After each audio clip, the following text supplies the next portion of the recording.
Good morning guys. Good morning 59. Meron tayong unboxing na pagkain. Ito na sa TikTok. Yun, i-pre-test natin kung ano yung lasa niya. Spicy food to mga 59 sa TikTok. Ayun mga 59, tingnan natin kung anong mga laman ito sa isang packaging nila mga 59. Ano, iba-ibang klase pa lang laman ito, merong malalaki. Meron yung parang noodles lang. Ito palapad to. Malapad to, parang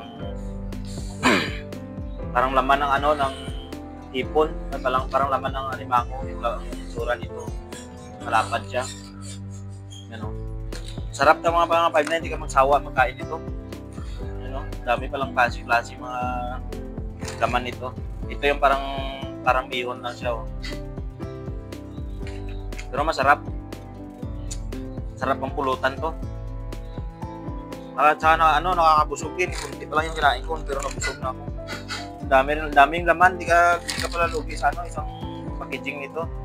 100. Bali 99 lang to sa TikTok, 99. Sarap siya.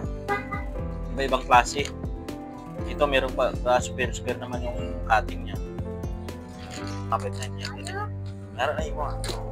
Yan mga 5 na ito yung tsura niya, parang yung tsura niya pag sa labas, parang bihon lang at matigas. Yan, natin.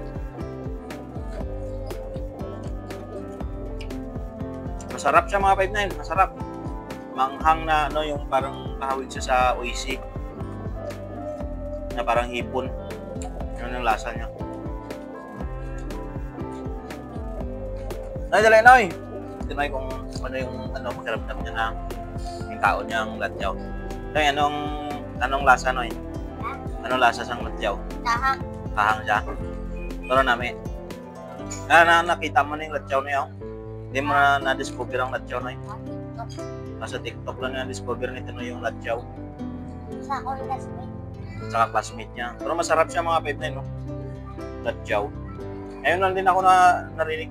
Ngayon ko lang nakita rin to nagulat din ako na nalaman nito na itong latyaw. Yan si misis ko. Shout out. Yan. Kadang ka. Anong lasa niya? O yan. Manghang siya mga 5-9 pero masarap siya.